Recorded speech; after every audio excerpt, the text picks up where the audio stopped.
Hello friends, कैसे हैं आप सब लोग। उम्मीद करती हूँ सब लोग अच्छे हैं और अपनी पढ़ाई पर कंटिन्यूस बने हुए हैं। तो चलिए फ्रेंड्स, आप लोगों की पढ़ाई को और ज़्यादा अच्छा करते हैं। आज मैं आप लोगों के सामने लेकर आई हूँ अपनी मनोविज्ञान कक्षा 11 की पाठ्य पुस्तक का अपना जो चैप्टर चल रहा है अधिगम, उसका पार्ट 7।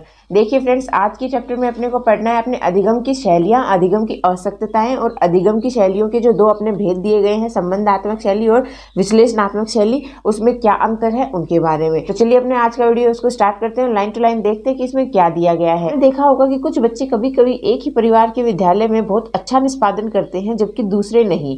पिछले कई दशकों में अधिगम शैलियों पर बहुत शोध किए गए हैं। यह एक ही वर्ग, संस्कृति, समुदाय अथवा सामाजिक आर्थिक समूह तथा विभिन्न समूहों के सदस्यों की सीखने की शैली में भिन्नताओं को प्रदर्शित करता है। अधिगम शैली को अधिगम के संदर्भ में किसी अधिगमकर्ता द्वारा उद्दीपकों का उपयोग करने तथा अनुक्रिया करने की सुसंगत शैली के रूप में परिभाषित किया जा सकता है। दूसरे शब्दों में कहें तो यह ऐसी शैली है जिसमें प्रत्येक अधिगमकर्ता ध्यान केंद्रित करना प्रारंभ करता है तथा नई एवं जटिल सूचनाओं का प्रक्रमण कर उन्हें याद रखता है। ज्ञातव्य है कि यह अंतःक्रिया प्रत्येक व्यक्ति के लिए अलग अलग प्रकार से होती है। उदाहरण के लिए आपने देखा होगा कि आपकी कक्षा के बच्चे अपने व्यक्तित्व, सांस्कृतिक अनुभव तथा मूल्यों में अनन्य हैं। विभिन्न विद्यार्थी भिन्न भिन्न अधिगम परिवेश, अधिगम प्रकार्यताएं पसंद करते हैं तथा उन सबकी अलग अलग शक्तियां, प्रतिभाएं तथा दुर्बलताएं होती हैं। अतएव यह आवश्यक है कि प्रत्येक व्यक्ति की व्यक्तिगत विशेषताओं का परीक्षण कर यह निर्धारित किया जाए कि प्रत्येक अधिगमकर्ता में एकाग्रता उत्पन्न करने तथा उसे बनाए रखने, उसके प्रक्रमण की नैसर्गिक शैली के प्रति अनुक्रिया करने तथा दीर्घकालिक स्मृति को सुगम बनाने के लिए क्या सर्वाधिक उपयुक्त है। किसी विद्यार्थी की अधिगम शैली का निर्धारण करने के लिए अनेक उपकरणों का उपयोग किया जाता है। अधिगम शैलियाँ मुख्यतः प्रात्यक्षिक प्रकारता, सूचना प्रक्रमण तथा व्यक्तित्व प्रतिरूप से व्युत्पन्न होती हैं। इन उपागमों का संक्षिप्त विवरण निम्नलिखित है। अधिगम की जो शैलियाँ मुख्य हैं वो आपकी प्रत्यक्षिक प्रकारिता, सूचना प्रक्रमण तथा व्यक्तित्व प्रतिरूप, इनके द्वारा आप क्या करते हैं, कोई भी चीज़ को सीखते हैं। तो इसमें कुछ आपके मेन जो है उपागम बताए गए हैं, उनका यहाँ पर पूरा विवरण दिया गया है। कौन कौन से हैं? पहला तो है आपका भौतिक पर्यावरण।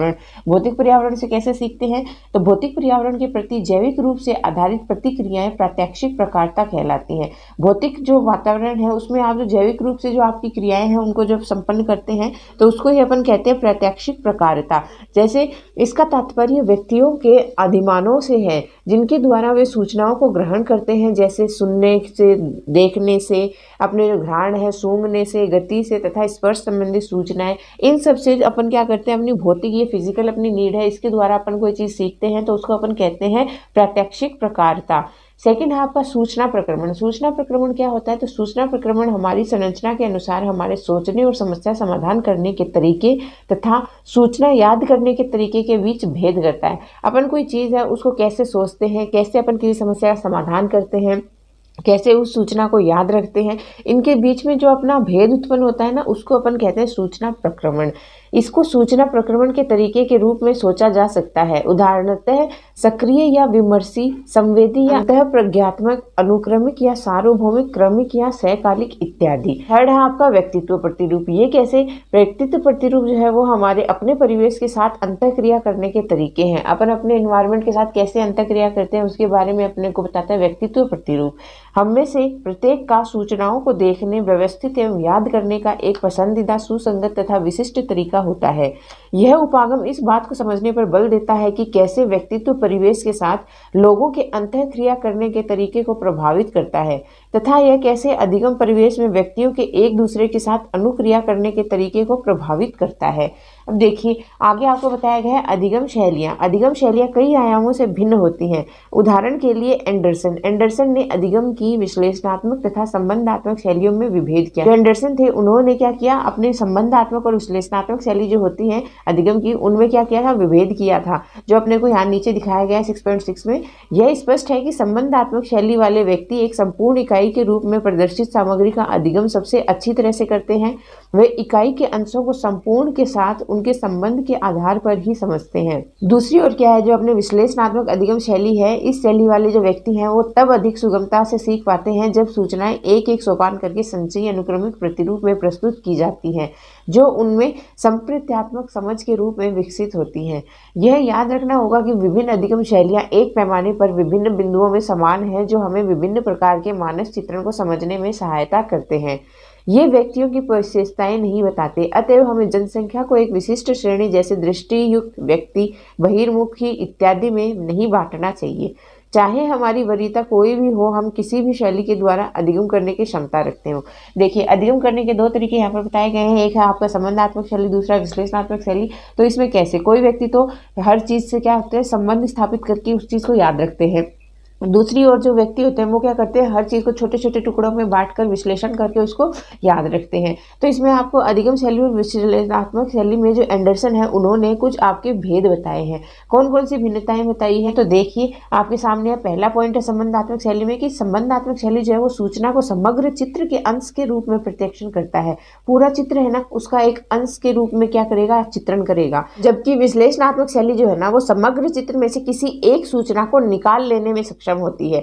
जो संबंधात्मक शैली है वो तो पूरे संपूर्ण चित्र की जो है वो उसकी प्रत्यक्षण करता है, जबकि जो विश्लेषणात्मक शैली है वो पूरी सूचना में से किसी एक सूचना को निकालकर उसका प्रत्यक्षण करती है। सेकंड है आपका संबंधात्मक शैली में कि अंतर्ज्ञानात्मक चिंतन का प्रदर्शन करती है। कौन, संबंधात्मक शैली। वही अपनी जो विश्लेषणात्मक शैली है वो अनुक्रमिक एवं संरचित चिंतन का प्रदर्शन करती है। अनुक्रमिक और संरचित चिंतन का प्रदर्शन करती है अपनी विश्लेषणात्मक शैली। तीसरा है आपका मानवीय एवं सामाजिक विषय वस्तु से संबंधित तथा अनुभविक, सांस्कृतिक, प्रासंगिक सामग्री का सुगमता पूर्वक अधिगम करता है। किसमें, संबंधात्मक शैली में। और विश्लेषणात्मक शैली है उसमें उन सामग्रियों का सुगमता से अधिगम करना जो अचेतन तथा अव्यक्तिक हो। चेतन में जो अपने अव्यक्तिक सामग्रियां होती हैं उनका सुगमता से जो अधिगम है वो किया जाता है किसमें, विश्लेषणात्मक शैली में। फोर्थ है अपने सामने कि मौखिक रूप से प्रस्तुत विचारों एवं सूचनाओं के लिए अच्छी स्मृति होना, विशेषतः यदि वे प्रासंगिक हो। लेकिन जो विश्लेषणात्मक शैली है उसमें अमूर्त विचारों एवं अप्रासंगिक सूचनाओं के लिए अच्छी स्मृति होती है। जो अपने संबंधात्मक है उसमें मूर्त विचारों के लिए होती है, जबकि जो अपनी विश्लेषणात्मक है उसमें अमूर्त विचारों एवं अप्रासंगिक सूचनाओं के लिए अच्छी स्मृति होती है। फिर नेक्स्ट है अपना कि अशैक्षणिक क्षेत्रों में अधिक कार्योन्मुख होते हैं संबंधात्मक शैली वाले, और विश्लेषणात्मक शैली उसमें क्या होते हैं, शैक्षणिक संदर्भ में अधिक कार्योन्मुख होते हैं। फिर अपना 6 पॉइंट है कि विद्यार्थियों की योग्यता में प्राधिकारियों के विश्वास अथवा संशय की अभिव्यक्ति से प्रभावित होते हैं संबंधात्मक शैली, जबकि जो विश्लेषणात्मक शैली है वो दूसरों के अभिमत से अधिक प्रभावित नहीं होती है। फिर नेक्स्ट है अपना कि उद्दीपक न करने वाले कार्य निष्पादन से अलग हटते हैं संबंधात्मक शैली में, जबकि विश्लेषणात्मक शैली में उद्दीपक न करने वाले कार्यों में भी सतत रूप से लगे रहने की क्षमता का प्रदर्शन होता है। फिर अपना लास्ट पॉइंट है संबंधात्मक शैली में कि पारंपरिक विद्यालयी परिवेश के साथ इस शैली का द्वंद्व होता है, जबकि विश्लेषणात्मक शैली है उसमें अधिकांश विद्यालयी परिवेश से इस शैली का मेल होता है। ये अपने कुछ पॉइंट दिए गए हैं अपने संबंधात्मक शैली और विश्लेषणात्मक शैली में। नेक्स्ट है आपका, आगे देखिए कि आगे आपको बताया गया अधिगम अशक्तताएं। अधिगम अशक्तता में आपको बताया गया है कि लर्निंग डिसेबिलिटी, कोई बच्चा किस कारण से किसी चीज को नहीं सीख पाता है तो उसके विभिन्न तरीके के कारण हो सकते हैं, जैसे उसके सीखने, पढ़ने, लिखने, बोलने, तर्क करने तथा गणित के प्रश्न हल करने आदि में उसको कठिनाई हो सकती है। इन विकारों से क्या होता है, ये विकार सारे बच्चे में जन्मजात भी हो सकते हैं या फिर अर्जित भी हो सकते हैं, अंतर्निहित भी हो सकते हैं। ये सब ऐसा क्यों होता है, क्योंकि तंत्रिका तंत्र जो होती है ना, अपने केंद्रीय तंत्रिका तंत्र होती है, उसकी कार्यविधि में कोई समस्याएं आ जाती है ना, उसके कारण अपने अधिगम अशक्तता उत्पन्न हो जाती है। इससे क्या होता है कि इसमें बच्चे की शारीरिक अक्षमता भी होती है, संवेदी अक्षमता होती है, बौद्धिक अशक्तता भी हो सकती है तथा अधिगम अशक्तता इसके बिना भी हो सकती है। ये आपको जनरल सी बातें बताई गई हैं, इसमें अपने को कोई लाइन टू लाइन पढ़ने की जरूरत नहीं है। आपको इसमें कोई डिजीजेज नहीं बताई गई है कि क्या कमी होती है अधिगम अशक्तता के कारण। जनरल लक्षण बताए गए हैं आपको कि अधिगम अशक्तता में आपको अक्षर, शब्द तथा वाक्यांश लिखने में या लिखी हुई सामग्रियों पढ़ने तथा बोलने में कठिनाई होती है।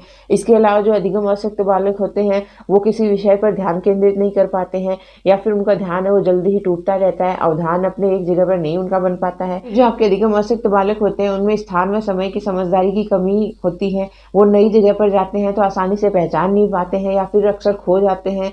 इसके बाद में आपको बताया गया है कि ऊपर नीचे दाएं बाएं आदि में भी भेद नहीं कर पाते हैं। इसके अलावा अधिगम अशक्त बालक जो होते हैं उनमें पेशी समन्वय तथा हस्त निपुणता अपेक्षाकृत निम्न कोटि की होती है।